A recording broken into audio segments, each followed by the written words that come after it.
Baik, bismillahirrahmanirrahim. Assalamualaikum warahmatullahi wabarakatuh.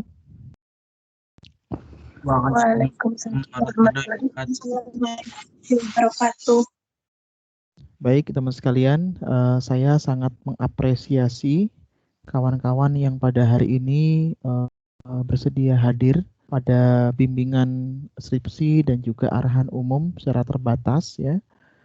Dan saya sekali lagi memang agak sedikit susah mengatur waktu sekarang karena kondisi di kampus juga sangat luar biasa padat ya, agenda-agenda yang sangat teknis, sehingga kalau saya meminta waktu agak mendadak mohon dimaklumi saja, dan kita sama-sama mengusahakan dengan situasi waktu yang mungkin saya percaya kawan-kawan juga banyak kesibukan.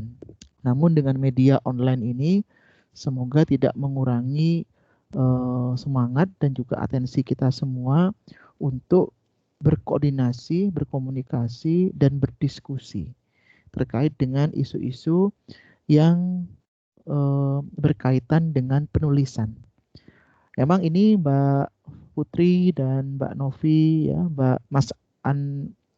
Mas Mawardi ya, atau Mbak ya, Mas ya. Jadi ini saya gabungkan sama bimbingan skripsi ya. Nggak masalah karena ini secara umum saya akan membahas tentang teknis penulisan dulu ya. Nah, Mas Habib, terima kasih sudah meluangkan waktu ya. Hari ini saya akan mencoba sharing dengan Anda semua bagaimana untuk membuat bab-bab dalam tulisan, termasuk skripsi tentunya terkait juga, sehingga kita bisa menampilkan sebuah tulisan yang saya katakan layak untuk dibaca, syukur-syukur bisa dipublikasikan atau dikompetisikan ya, atau dikompetisikan begitu. Nah, di sini saya akan men-share dulu ya sedikit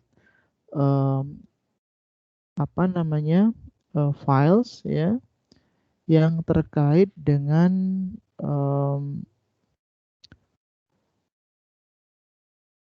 contoh daripada skripsi yang pernah saya bimbing ya.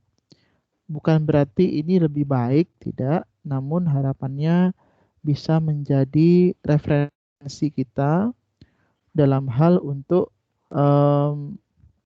ibaratnya memperbaiki kualitas tulisan kita masing-masing ya. Baik, saya coba akan share dulu di sini.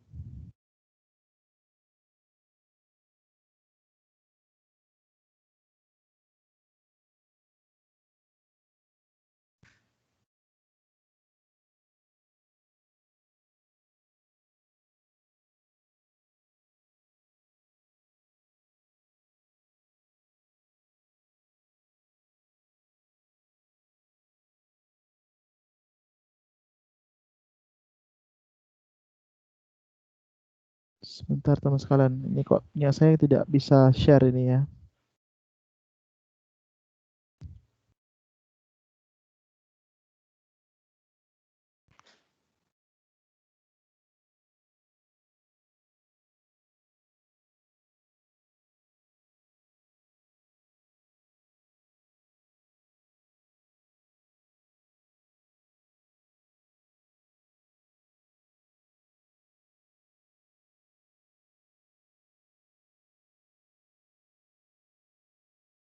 Oke ya, maaf ini saya barusan dibantu sama Mas Firman untuk menyelesaikan permasalahan, udah selesai. Ya, coba saya share dulu.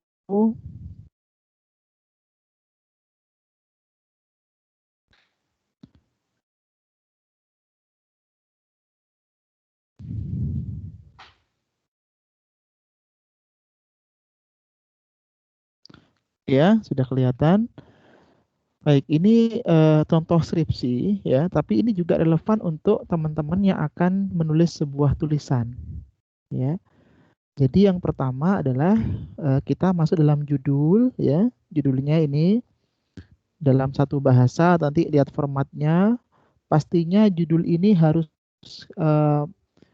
concise teman sekalian, jangan terlalu panjang Misalkan teman-teman punya judul pengaruh variabel A, B, C, D, E, F, G terhadap ini di Yogyakarta tahun sekian sekian sekian. Nah, terlalu panjang.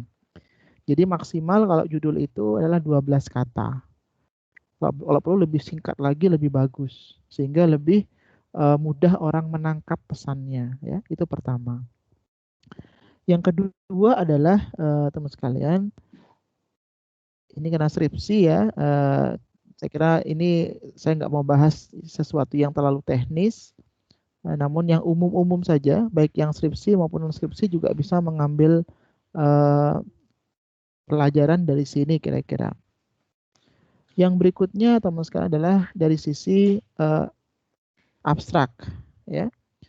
Jadi abstrak ini memang dalam bahasa Indonesia boleh, Inggris boleh, tapi pada intinya abstrak ini harus memuat, kalau saya boleh coba sampaikan atau bisa tulis ya teman sekalian, ada 6, ya, ada 6 atau 5 lah, 5 hal. Kalau bisa 6 lebih sempurna lagi, ya. Yang pertama, abstrak ini memuat tentang latar belakang. Secara singkat, satu kalimat saja. Apa yang latar belakangi teman-teman untuk membuat bab 1? Ya, jadi secara singkat, yang pertama latar belakang, motivasi, mengapa Anda tertarik untuk membuat itu, ya. Yang kedua adalah dari sisi teorinya. Jadi teorinya itu yang terkait dengan apa yang teman bahas. Teorinya itu mengatakan apa? Misalkan kalau membahas tentang teori bisnis terhadap pandemik saat ini, mengatakan banyak yang terdampak, misalkan. Karena apa? Karena 1, 2, 3, 4 alasannya.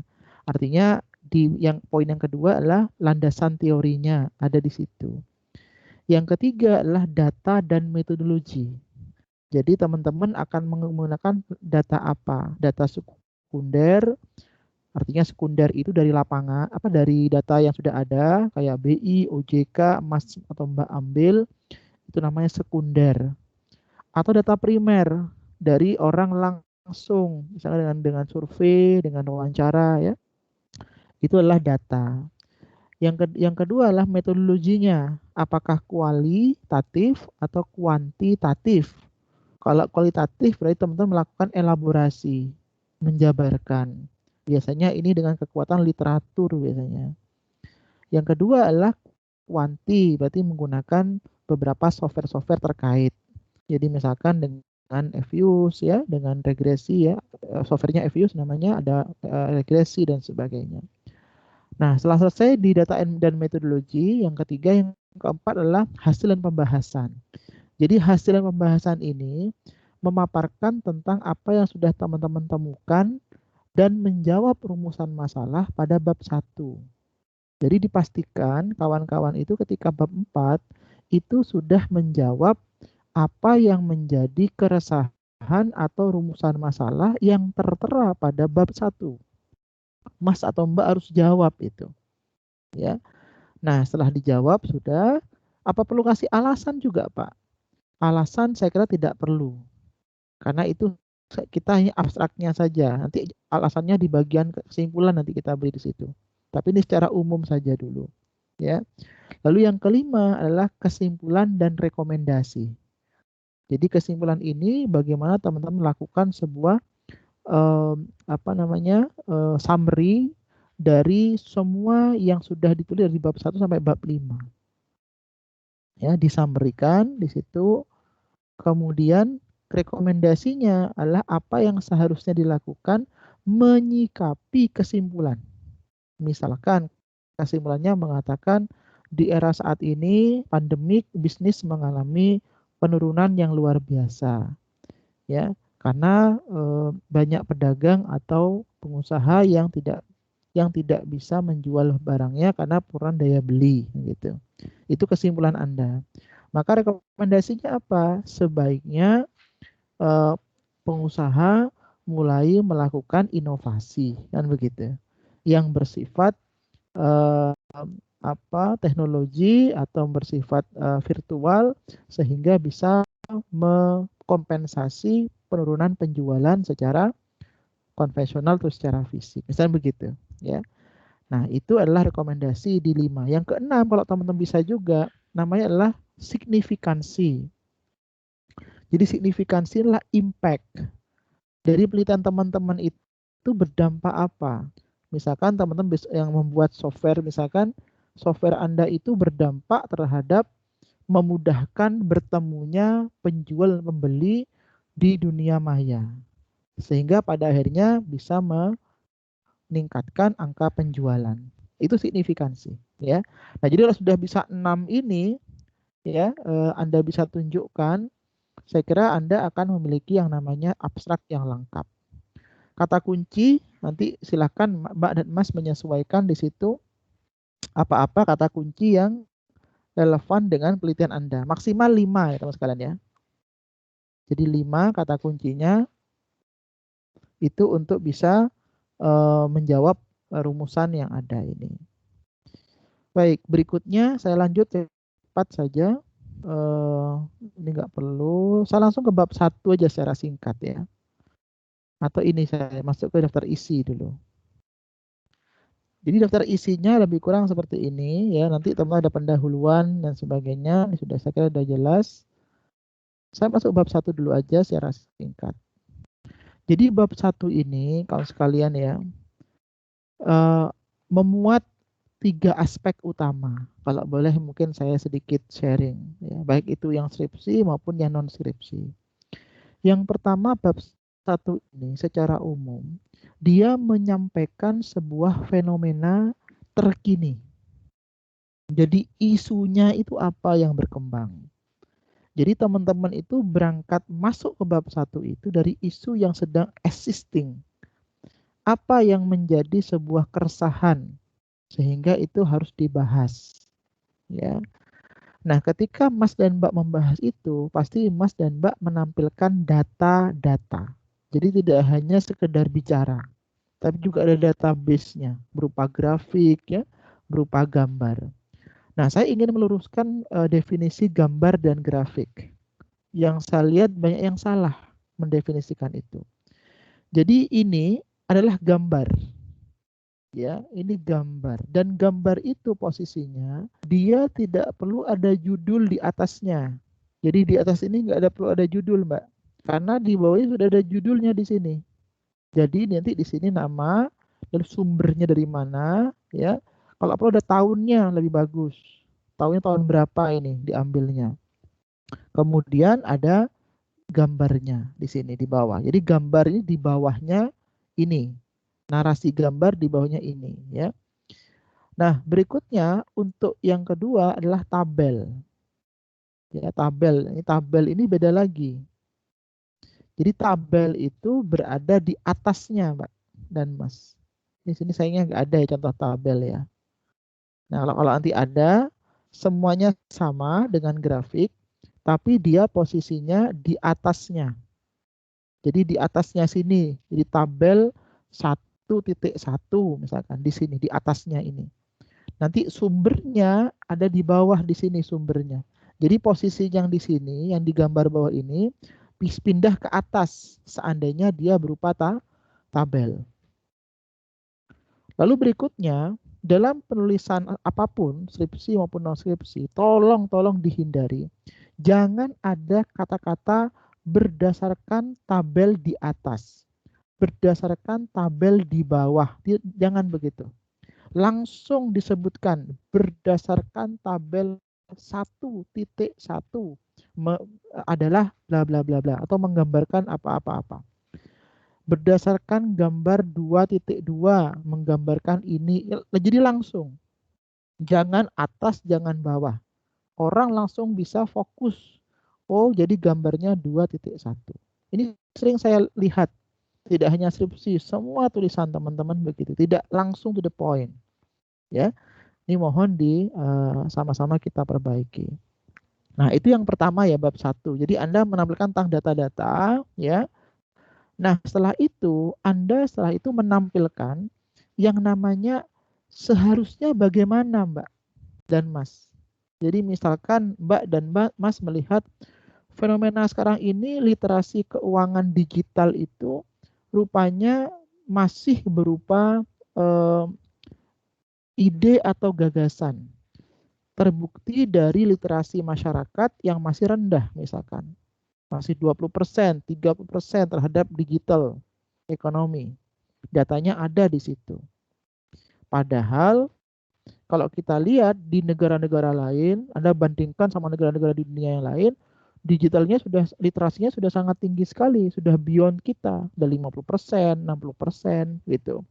Bahkan dari literatur yang ada, Mas dan Mbak bisa melihat rupanya keuangan digital ini bisa mendorong perekonomian itu menjadi lebih tinggi dari beberapa literatur. Misalnya menurut Habib 2100 mengatakan ini positif, signifikan misalkan. Artinya Mas dan Mbak di sini menemukan sebuah gaps atau sebuah senjang. Apa senjangnya? Realitasnya adalah masih rendah, tapi idealnya itu luar biasa signifikan. Nah, sehingga Mbak menemukan ada sebuah gap di situ ya. Yang Mas dan Mbak harus tutup. Dengan apa? Dengan penelitian yang akan kita lakukan. Apalagi Mas dan Mbak menemukan di literatur rupanya studi tentang literasi keuangan dan edukasi di masyarakat itu masih sangat rendah sekali dan juga masih belum banyak diambil atau diteliti. Nanti saya kasih tahu caranya. Caranya gimana untuk bisa melihat gap riset, gap literatur. Nanti saya kasih Anda softwarenya. Saya ajarkan sebentar lagi. Nah, setelah Anda bisa menemukan itu, maka sejatinya Anda sudah menemukan namanya research gap. Dan research gap itulah nanti bisa sebagai motivasi yang menjadi landasan rujukan Anda untuk dikaji dalam batasan masalah. Dalam skripsi ya, dalam skripsi ada batasan masalah. Tapi seandainya bukan skripsi, maka langsung masuk ke rumusan masalah. Ya, jadi yang ingin tadi Anda sudah punya gap ya, yang ingin Anda tutup. Nah, untuk menutup gap tadi kan perlu adanya indikator. Ada namanya alat measurement-nya. Nah, measurement-nya itu kan ada beberapa variables, misalkan ada variabel independen A, B, C, dan sebagainya. Dan itu ada rujukan literaturnya. Jangan Mas Habib mengutarakan sendiri, karena yang ada hanya itu datanya pakai itu, bukan. Jadi usahakan Anda semua netral dalam membuat tulisan. Jangan kemudian karena datanya yang ada hanya itu Anda paksakan masuk, padahal sebenarnya tidak relevan. Jadi harus menyesuaikan dengan literatur yang ada, begitu. Nah, sehingga itu bisa Anda gunakan dalam rumusan masalah kemudian. Misalkan di sini ya, bagaimana pengaruh reliability terhadap kepuasan penumpang armada UMY. Jadi jangan pakai menggunakan apa. Kalau apa itu jawabannya ada dua, iya dan tidak kalau apa itu. Tapi kalau bagaimana Anda melakukan elaborasi, Anda menganalisis. Nah, sehingga di sini tujuan penelitiannya menjadi, ya ini kurang pas menurut saya. Jadi jangan mengetahui, tapi untuk menganalisis. Jadi kalau seandainya untuk mengetahui, setelah tahu ya sudah. Kalau menganalisis, Anda mencoba melakukan proses kontemplasi, melakukan proses kajian mendalam, bahkan syukur-syukur Anda bisa meresapi, memaknai apa yang Anda tulis itu. Jadi itu bab 1 kira-kira isinya. Ya. Sampai sini ada yang mau ditanyakan nggak dulu nih bab 1? Terlepas Anda skripsi maupun tidak skripsi, tapi esensinya adalah gap research. Sampaikan, dipersilakan.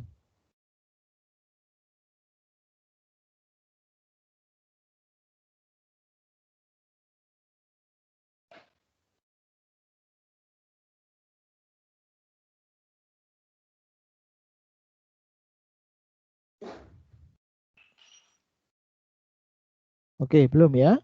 Saya lanjutkan dulu kalau tidak ada. Nah, sekarang kalau kita masuk ke bab 2 bagaimana? Ya, bab 2. Nah, jadi bab 2 ini berisi yang namanya tinjauan pustaka.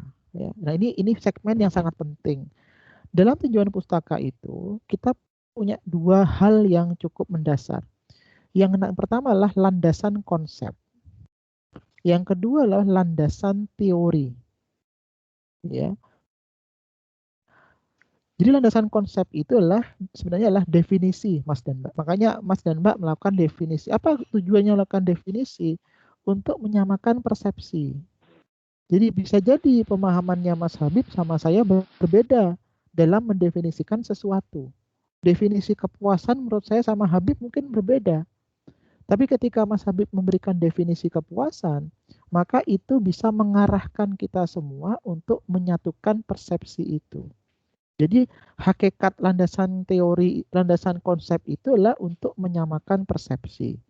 Ya, makanya di sini kalau kita ngomong kepuasan konsumen, ada definisi ya dan sebagainya. Kalau Mas dan Mbak mengkaji tentang zakat ya dan pertumbuhan ekonomi, berarti Mas definisikan zakat itu apa, macamnya apa, kemudian besarnya berapa, dan apa yang boleh dizakati dan sebagainya ya.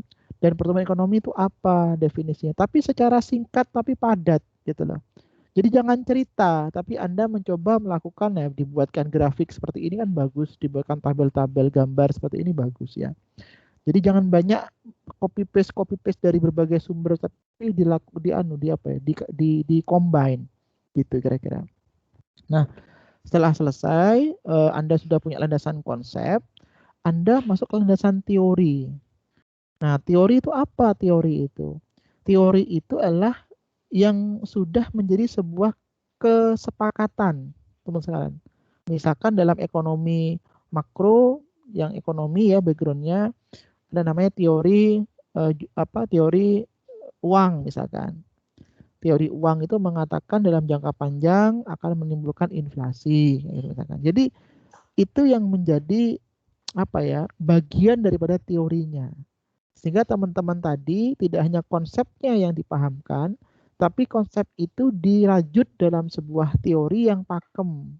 Jadi menurut siapa ini? Oh, ada teorinya, teori ini. Gitu. Jadi kita membuat sebuah kerangka berpikir sebenarnya Mbak dan Mas.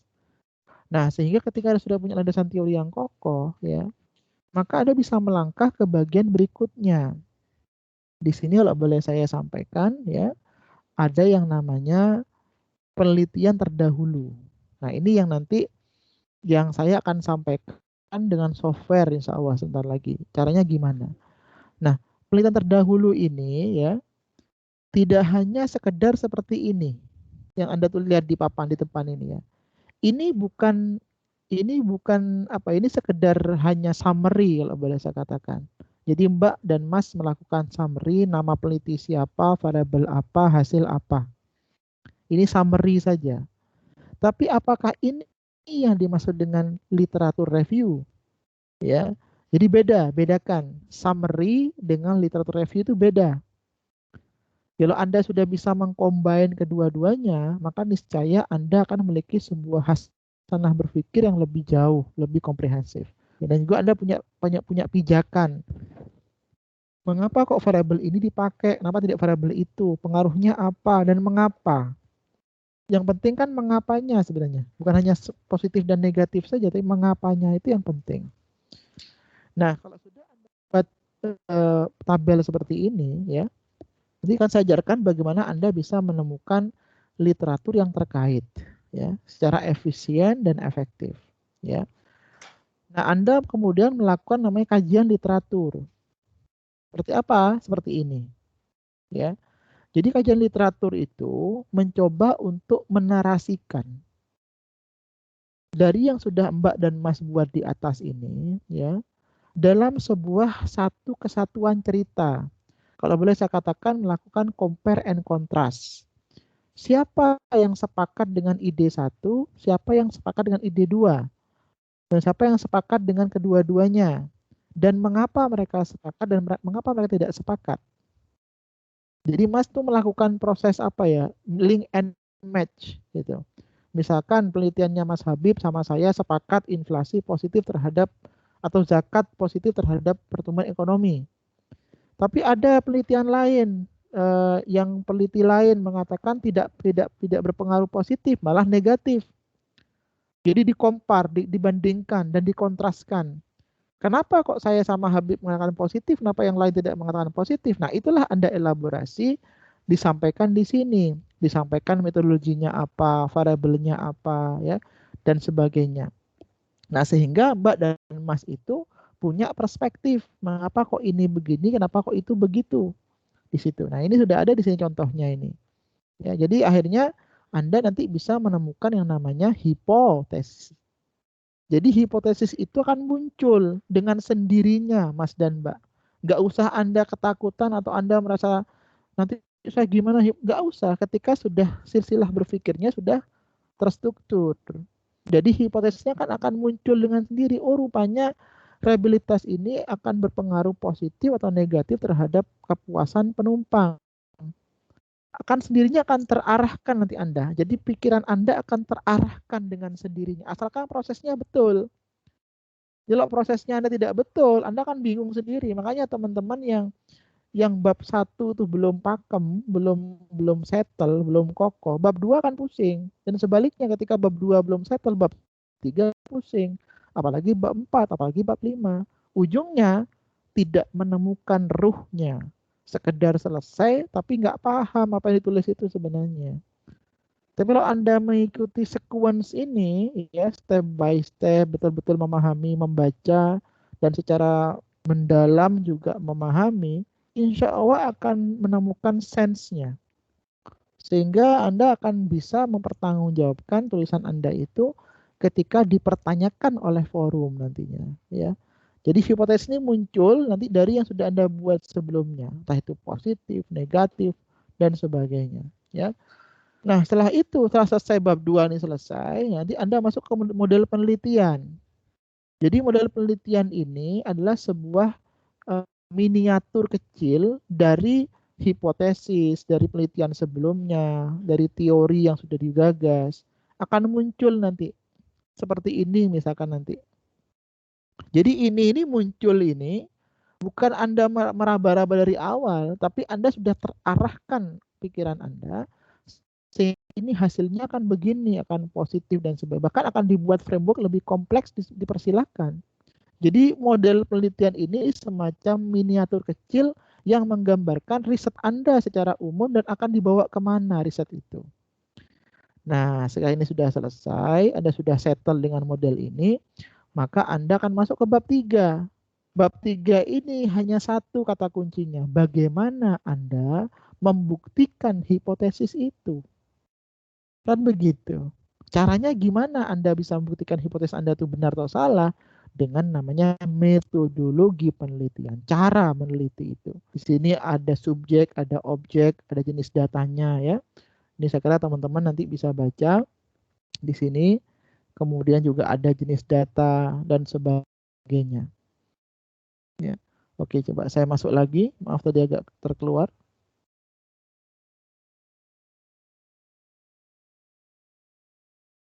Atau ada pertanyaan dulu sebelum saya lanjutkan lagi? Silakan, dari teman-teman mungkin ada yang ingin diskusi sambil lalu.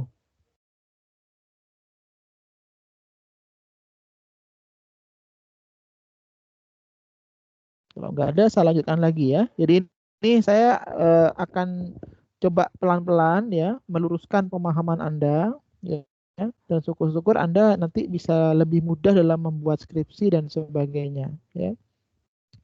Baik, saya masuk lagi.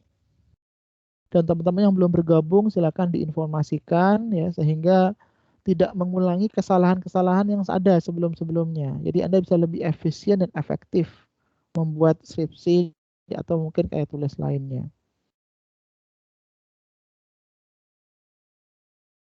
Nah, ini saya masuk lagi. Jadi bab 3 ya terakhir. Nah, bab 3.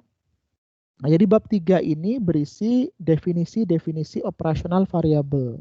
Ya, jadi nanti ada datanya, jenisnya apa sekunder, apa primer, apa kualitatif, apa kuantitatif ya. Nanti akan saya ajarkan nanti Anda bagaimana yang penelitiannya kualitatif, artinya nggak pakai software-software. Gimana caranya kita membuat sebuah gagasan-gagasan yang lebih kreatif misalkan ya. Nah, ini kalau kita pakai kuantitatif, itu ada definisi operasional di sini. Nah, definisi operasional ini, teman sekalian ya, ini bukan definisi secara teori. Misalkan ya, kita punya variabel namanya inflasi dalam ekonomi misalkan. Jadi definisi operasional ini bukan inflasi adalah kenaikan harga secara terus-menerus. Bukan itu. Itu sudah selesai di bab 2 tadi. Mas dan Mbak sudah menjelaskan definisi landasan konsep inflasi itu apa. Tapi yang kita maksudkan adalah bagaimana Mas dan Mbak itu mencari data inflasi. Jadi jawabannya bukan itu, tapi gimana inflasi ini adalah variabel yang didapat dari indeks harga konsumen secara bulanan dari Bank Indonesia yang telah distandarkan dengan tahun dasar tahun berapa. Itu maksudnya definisi operasional. Jadi bukan definisi secara letterlek buku, tapi adalah definisi yang Mbak dan Mas ambil dari sumber datanya. Begitu. Itu berlaku untuk semuanya juga. Ya. Nah, ini untuk yang definisi operasional bab 3. Nah, saya langsung masuk ke bab 4 ya agar lebih cepat. Nanti ini detailnya teman-teman skripsi sudah bisa mendownload di my class saya. Ya, Anda bisa masuk contoh skripsi, itu ada di situ lengkap semuanya. Nah, sekarang di bab 4, gambaran umum objek penelitian. Ini saya kira nanti yang teman-teman di gagasan PKM nanti bisa ya kita narasikan gampang. Tapi saya lebih fokus pada analisisnya sekarang teman sekalian. Jadi pembahasan ini ya adalah hasil daripada yang telah Anda regresi atau Anda tulis. Makanya dalam pembahasan itu ada dua bagian. Yang pertama adalah hasil daripada data Anda. Yang kedua adalah elaborasi atau pembahasan daripada hasil data Anda itu. Ya. Nah, di bab yang pertama hasil berarti Anda memaparkan hasil yang sudah Anda dapatkan dari software. Ya, ada elaborasi di sini ya, Anda sampaikan apa hasilnya positif, negatif. Sekedar Anda menyampaikan, masuk uji asumsi klasik, semua sampaikan dulu semua di sini, ya lengkap semua. Nah, setelah ini selesai, ini sebagai rujukan Anda untuk melakukan elaborasi di bagian berikutnya. Ya. Nah, saya kurang begitu sepakat dalam banyak skripsi teman-teman itu. Anda itu mengulang di bagian pembahasan ya apa yang sudah Anda dapatkan pada bagian hasil. Jadi misalkan ya, Anda di bagian hasil menemukan bahwasanya variabel A itu berpengaruh signifikan terhadap variabel B. Diulas lagi karena ini apa nilainya probability-nya sekian persen, signifikan 1%, 2%. Bukan itu. Ya. Jadi di bagian pembahasan itu, inilah media Anda untuk melakukan penjabaran. Mengapa variabel A itu berpengaruh negatif dan signifikan terhadap B? Mengapa? Mengapanya itulah yang Anda harus jawab dengan menggunakan berbagai macam teori, berbagai macam konsep, berbagai macam referensi yang sudah Anda dapatkan di bab-bab sebelum. Anda sampaikan mengapa kok inflasi itu berpengaruh positif terhadap atau zakat terhadap pertumbuhan kok positif, mengapa? Jangan disampaikan karena ini positif signifikan karena ini karena alfanya, bukan itu. Anda harus membuat namanya transmisi berpikir. Jadi misalnya kayak gini ya, contohnya begini contohnya misalkan.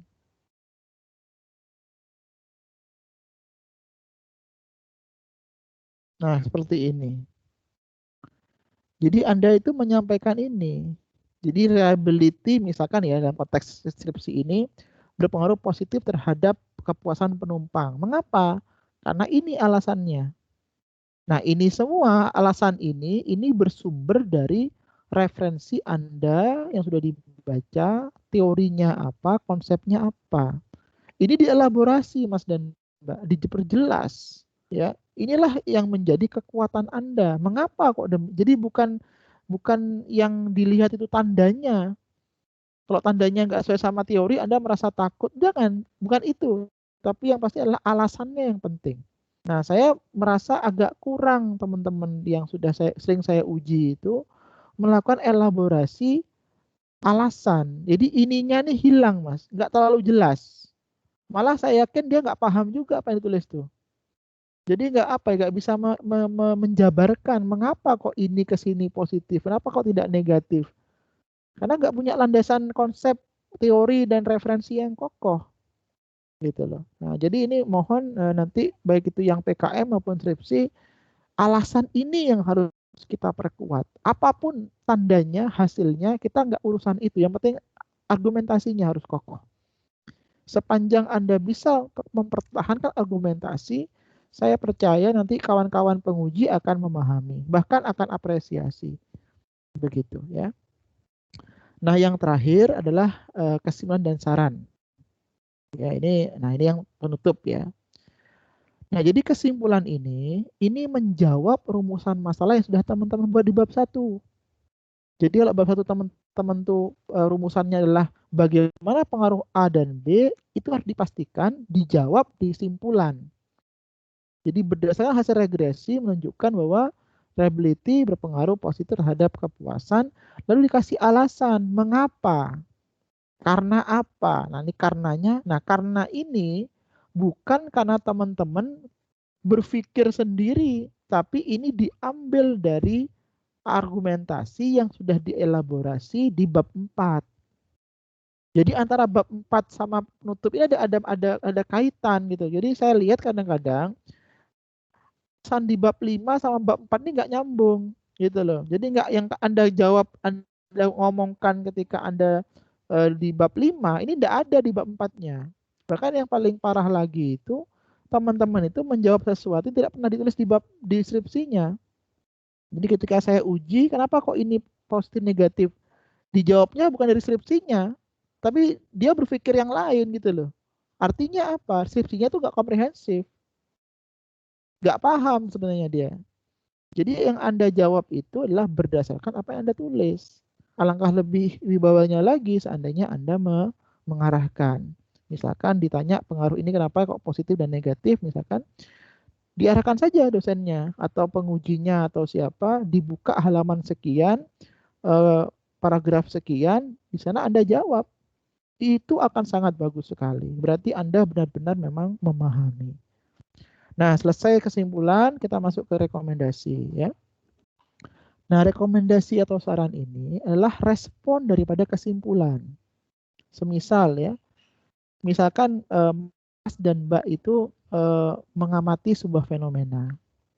Rupanya kondisi pandemik saat ini para pengusaha atau perusahaan itu sangat susah melakukan penjualan karena daya beli turun. Itu kan hasil dari penelitian misalkan. Maka sarannya apa? Kan saran itu berarti kan bagaimana Mbak dan Mas semua mengarahkan situasi yang tidak ideal ini menjadi ideal. Orang ngasih saran itu kan untuk membuat kita lebih baik kan intinya kan. Atau lebih ideal kan gitu bahasanya. Nah, sehingga kalau seandainya memang hasilnya itu masih belum maksimal, artinya Anda melihat fenomenanya itu misalkan orang-orang di kampung itu belum teredukasi, literasinya masih rendah. Apa berarti sarannya? Sarannya adalah bagaimana aktivitas-aktivitas yang ada itu diintegrasikan dengan sistem keuangan yang berteknologi dengan cara misalkan melakukan edukasi seminggu sekali atau mungkin 2 minggu sekali. Artinya mengarahkan orang-orang ini yang notabene dia ini belum literate ya, belum educated, itu lebih baik kesadarannya dengan cara kita memberikan sebuah rekomendasi. Berarti rekomendasi ini mengacu kepada kesimpulan. Hasil simpulannya itu apa? Dan apakah kesimpulan itu sudah mengarah pada idealitas? Kalau memang belum, berarti sarannya adalah mendorong supaya dia menuju ke ideal. Kalau sudah ideal, Pak, gimana, Pak? Kalau sudah ideal, artinya sudah sesuai sampai kita ekspektasikan, berarti sarannya adalah mempertahankan. Gitu. Itu. Jadi kalau kita masih belum ideal, berarti tingkatkan. Kalau sudah ideal, berarti pertahankan. Dengan cara mungkin lebih kreatif lagi strateginya. Kan begitu, sekalian. Nah, ini saran ya. Terakhir, untuk keterbatasan penelitian di sini, ini adalah sesuatu yang kawan-kawan coba sudah buat, terasa kok sangat menjadi sebuah lingkup yang teman-teman tuh belum bisa jamah gitu. Jadi misalkan kawan-kawan itu meneliti tentang literasi keuangan digital misalkan. Nah, skupnya Indonesia, ya. Maka ketika sudah diteliti, ada hasilnya, ada rekomendasinya, tapi teman-teman merasa hasil ini masih belum ideal. Mengapa? Karena penelitiannya ini masih terbatas pada variabel ini. Yang kedua, ini skup umurnya, usianya yang diteliti hanya usia sekian sampai sekian. Padahal yang ideal itu usianya mungkin lebih ini sampai ini. Gitu. Artinya ada hal-hal yang sekiranya itu menimbulkan sebuah kelemahan, itu menjadi sebuah keterbatasan. Begitu. Nah, itu nanti yang akan muncul nanti dengan sendirinya ketika teman-teman sudah sampai pada bab 5, insya Allah. Nggak usah khawatir. Ya. Terakhir adalah pustaka. Ini yang telah lagi saya ajarkan secara singkat dengan menggunakan Mendeley. Jadi pustaka ini jangan buat sendiri, jangan mengkonsep sendiri, jangan mengada-ngada, tapi harus sesuai dengan kaedah. Nah, sesuai kaedah ini nanti kita pakai software namanya Mendeley. Saya sering menemukan banyak teman-teman yang asal-asal bikin, yang paling parah itu di bagian daftar papernya itu ada nama Dimas, di pustakanya nggak ada nama Dimas. Yang parah lagi pustakanya ada nama Dimas, tapi di papernya ada nama Dimas gitu loh. Jadi kebalik-balik, artinya nggak sesuai gitu loh. Bahkan yang lebih parah lagi, penulisannya itu nggak standar.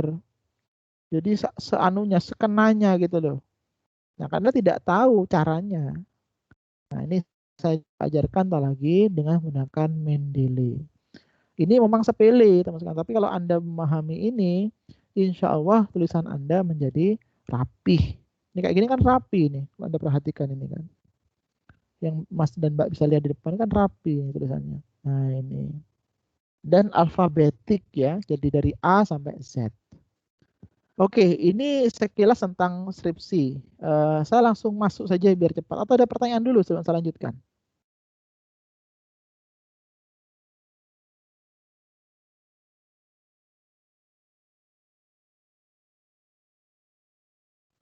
Baik, saya lanjutkan, tidak ada ya. Saya langsung masuk sekarang ke software. Ya.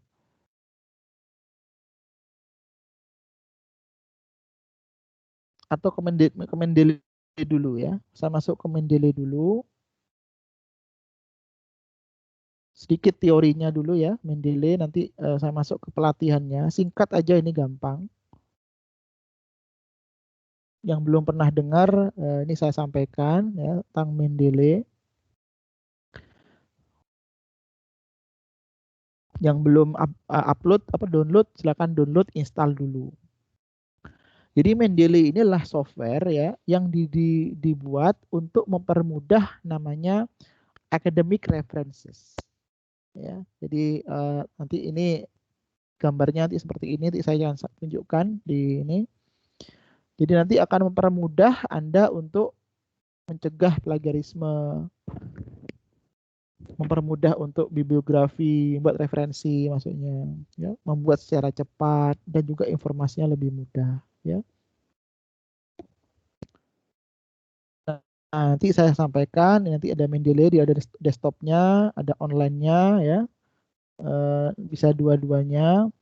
Tapi Anda harus buat akunnya dulu, harus download dari sini, ya, harus create account. Jadi Mendeley ada klik di internet, nanti Anda download, nanti setelah itu Anda masukkan email dan sebagainya. Ini Anda bisa mandiri, insya Allah ini.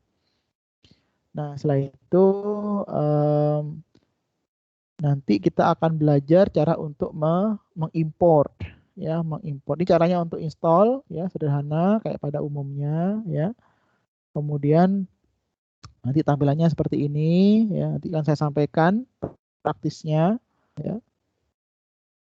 Nah, sekarang reference, ya. Nanti cara buat reference seperti apa? Nanti pakai ini ya. Nanti ada softwarenya juga sama di Mendeley. Gampang kok ini. Nanti saya sampaikan. Ini pendahuluan dulu singkat, ya.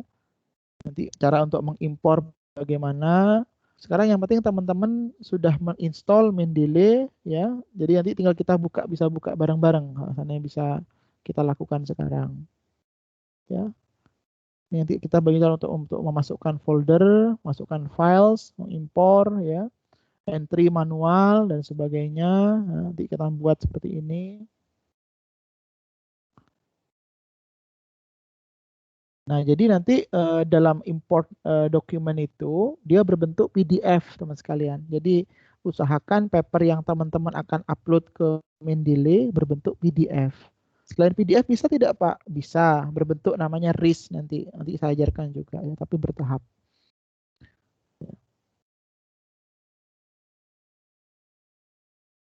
Nah, ini softwarenya seperti ini, Mendeley ini secara singkat aja.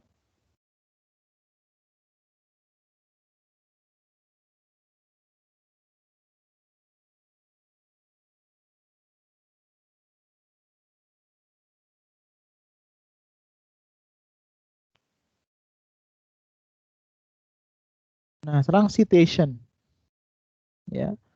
Jadi citation teman-teman supaya nanti tidak ada yang apa namanya ketinggalan. Ketika Anda mensitasi nggak ketinggalan. Nanti kita akan belajar caranya untuk meng-create citation in text. Ya, jadi kalau teman-teman men-cited, dia akan muncul automatically di paper kita. Ya. Nah, ini ya. Oke, ini saya kira nanti bisa kita baca sendiri-sendiri. Sekarang saya masuk ke softwarenya dulu.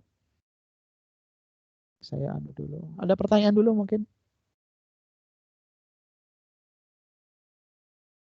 Bapak, jika boleh, PowerPoint-nya boleh minta enggak? Yang Nanti saya akan Mendeley itu. ya, saya akan coba anu dulu ya. Saya akan coba sesuaikan dulu dengan kebutuhan Anda ya. Tidak semuanya. Jadi biar efektif efisien. Ya. Oke, ada lagi yang lain?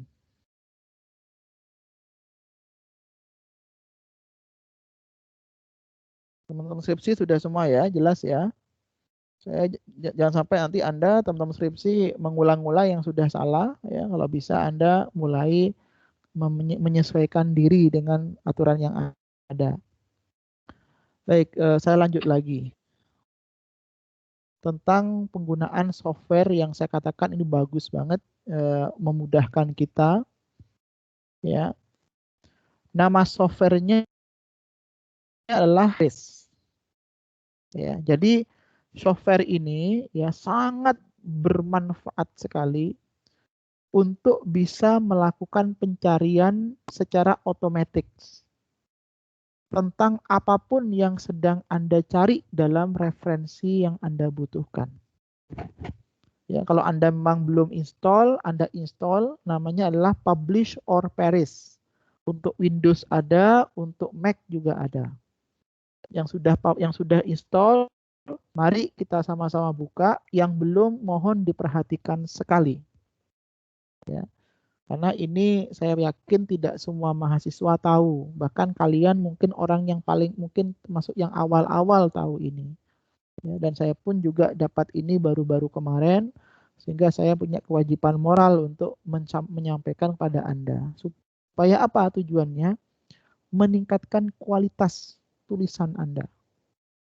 Jadi tulisan itu enggak hanya mensitasi jurnal-jurnal yang tidak jelas gitu. Kalau bisa yang berindeks. Caranya gimana, Pak? Saya ajari. Ya. Oke, ini mohon diperhatikan semua ya. Saya tidak akan ulang. Jadi ini adalah dashboard untuk publish or perish software. Dan di sini ada about the available data sources.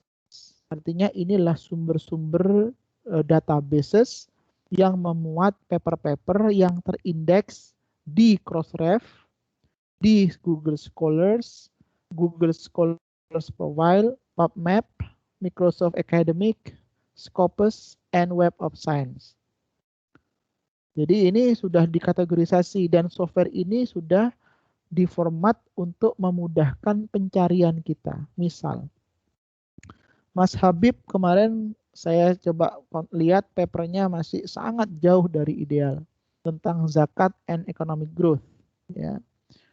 Dan usahakan teman-teman itu jangan banyak, harus seimbang mungkin ya, menggunakan referensi yang asing juga. Jangan semuanya pakai bahasa Indonesia. Karena referensi bahasa Indonesia itu bukan tidak baik, tidak, bagus juga. Tapi terkadang terbatas informasinya. Jadi perlu dikomparasi, dilengkapi dengan artikel asing atau luar negeri berbahasa Inggris. Tapi berbahasa Inggris pun juga tidak asal ambil, tapi jelas sumbernya. Dia terindeks apa, dia jurnalnya Sinta berapa, begitu. Sehingga nanti hasilnya itu, Mas dan Mbak, yang Anda cited itu bisa dipertanggungjawabkan secara akademik, begitu ya. Oke, contohnya Mas Habib ya. Saya akan klik sumber dari Google Scholars di sini. Saya klik Google Scholars ya. Maka di sini muncul ada Google Scholar Search ya. Ada authors, publication name, title words, keywords, and maximum number of results ya. Di sini juga ada years. Mbak dan Mas mau tahun berapa dicarinya? Dari tahun tidak enak sampai tahun enak, silakan. Kalau saya 5 tahun terakhir. Artinya datanya isunya masih updated ya. Lalu search dan sebagainya. Oke, coba kita klik sekarang yang title words saja. Kalau authors terlalu sempit ya, tapi kalau title words ini luas. Zakat ya, and atau zakat and economic growth. Kemudian di sini saya coba cari dari 2016 ya sampai 2021 latest ya. Kemudian numbers of result Anda ingin berapa? 10, 20, 30, 50. Oke lah, nggak usah banyak-banyak lah ya. Mungkin 50 aja. Kalau sudah, silakan Mbak search. Nih. Nah, dia keluar sendiri nih. Nah, jadi paper-paper yang terkait dengan zakat and economic growth di sini ada berapa nih? 1, 2, 3, 4, 5, 6, 7, 8, 9, 10, 12. Di sini lengkap sudah ini. Ada status, per year, rank, authors, title, years, publications. Ya. Maksud juga ada publisher-nya juga di sini. Lengkap. Ya.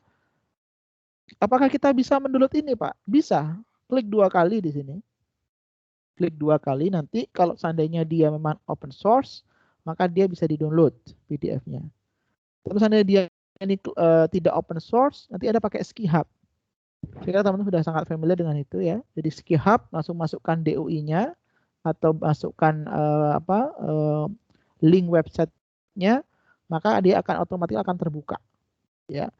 Nah, kita sekarang lihat ini sebenarnya. Ini ada namanya H30, H25, H8, H6, H4. Nah, kalau saran saya, Anda mencentangnya jangan semua.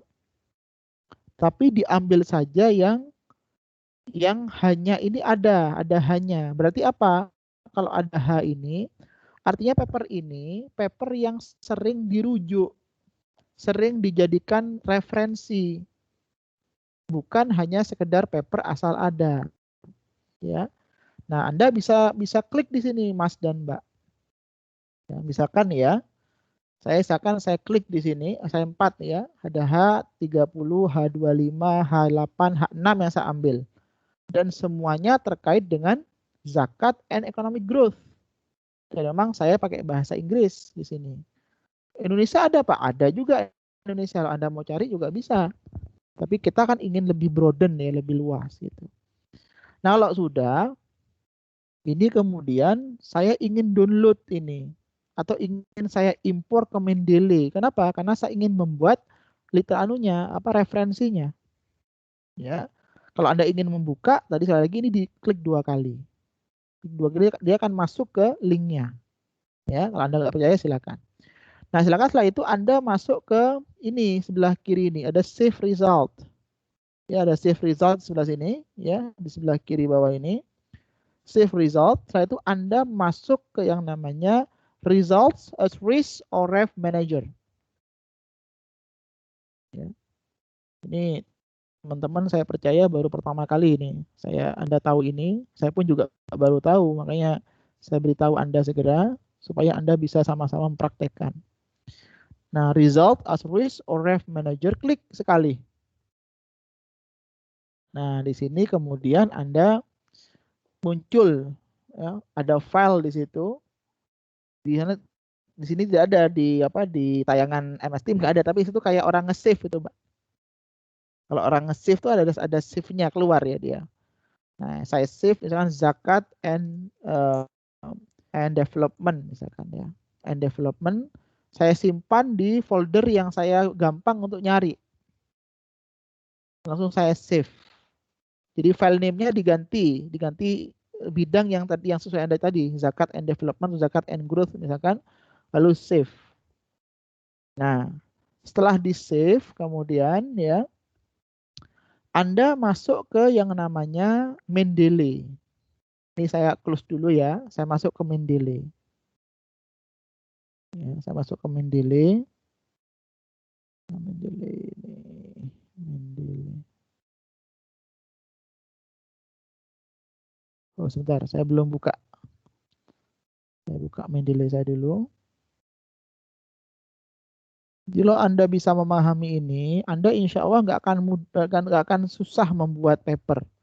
Mau buat 1 bulan 5 paper bisa. Apalagi teman-teman di komunitas penelitian ini kan memang pakarnya di sini harusnya. Jadi harus apa ya? Harus lebih banyak menguasai aplikasi-aplikasi terkait. Cara nulis, cara riset itu gimana gitu. Oke, ini saya sudah buka Mendeley saya. Yang sudah punya Mendeley bisa dibuka, yang belum tidak masalah. Kita coba lihat di sini. Saya share dulu sebentar.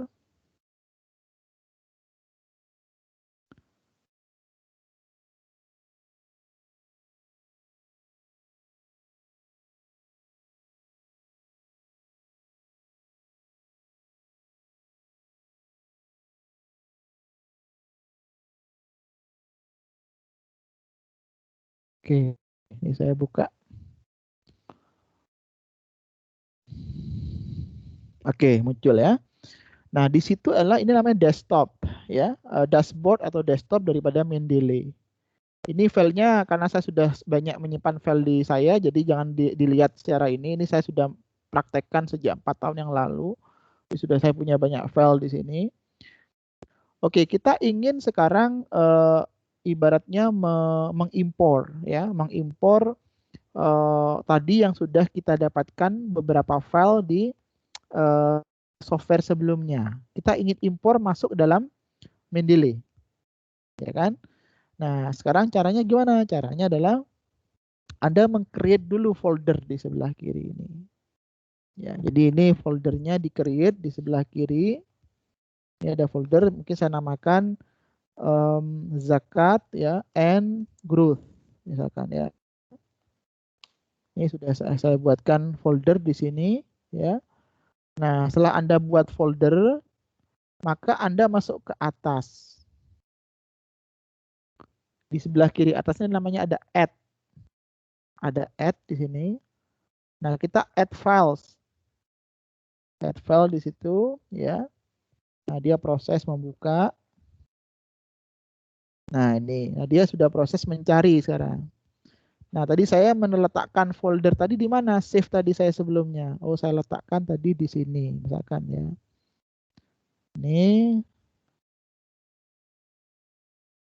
Ini bentuknya ya. Ini ya yang paling bawah ini. Tuh, saya perlihatkan pada Anda.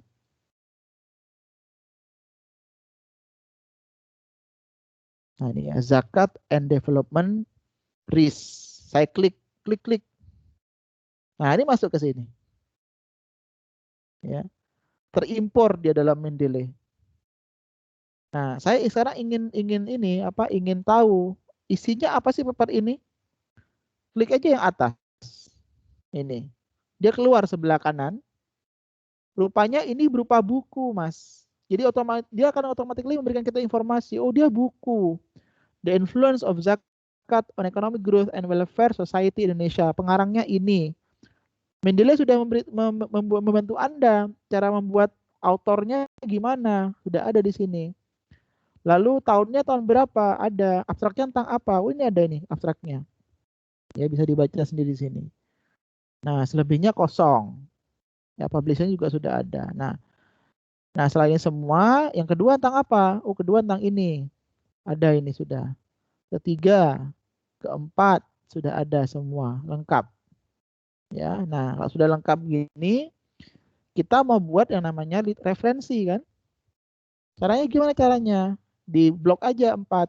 Satu, ini.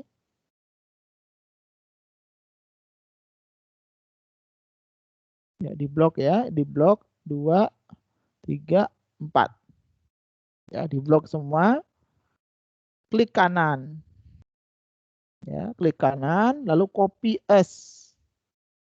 Ya, copy as ini formatted citations. Diklik sekali, ya. Lalu saya akan membuka MS Word saya atau membuka lembar skripsi Anda. Anda punya skripsi kan di MS Word. Oke, saya buka MS Word saya apapun. Sebentar saya buka dulu.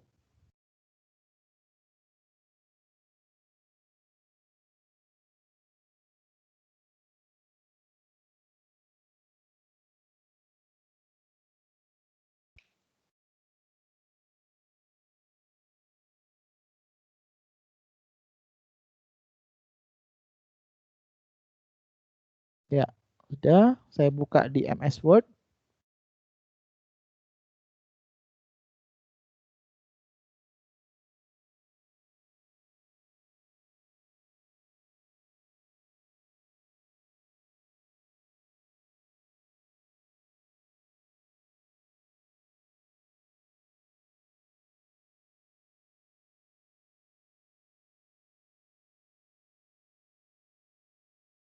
Sebentar ya.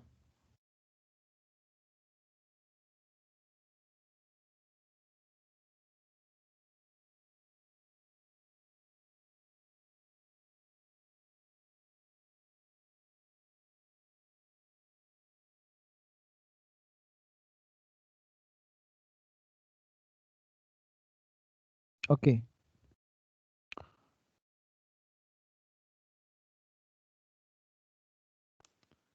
Contoh aja ya, contoh MS Word yang saya punya.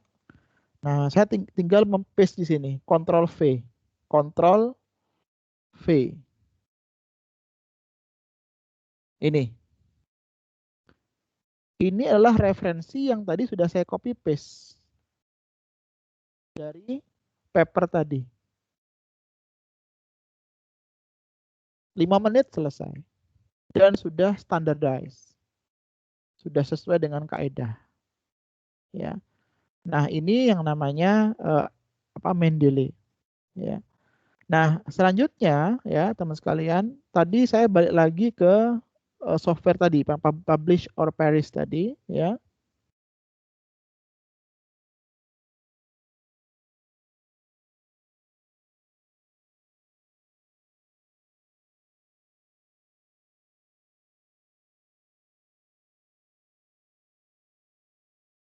Nah, ini tadi. Nah, tadi kan Anda kan tadi menggunakan Google Scholars, ya. Nah, sekarang kita ingin masuk lagi ke yang Scopus. Ya, jadi kita ingin new, di trace saja, di trace ya. Ini trace jadi new lagi. Kita ingin Scopus. Jadi Scopus inilah paper yang terindeks, yang memiliki standar kualifikasi keilmuan yang lebih tinggi. Kita klik Scopus, ya, klik Scopus di situ.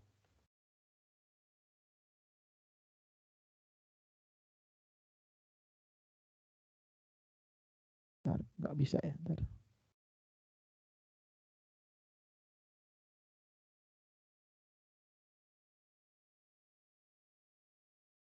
Oke, Scopus ya.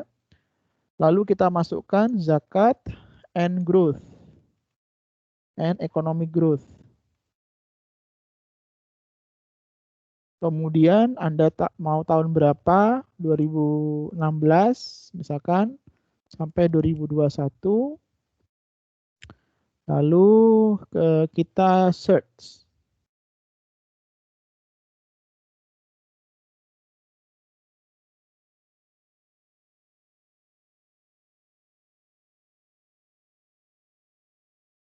Zakat plus economic plus good.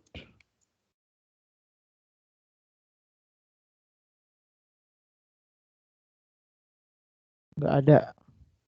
Berarti kita cari lagi zakah and growth.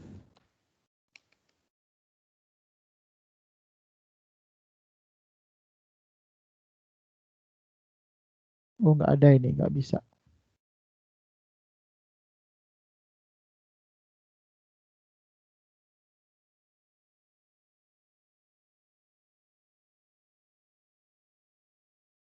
Oh iya.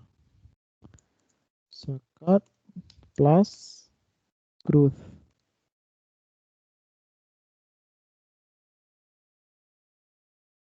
Nah, ini keluar.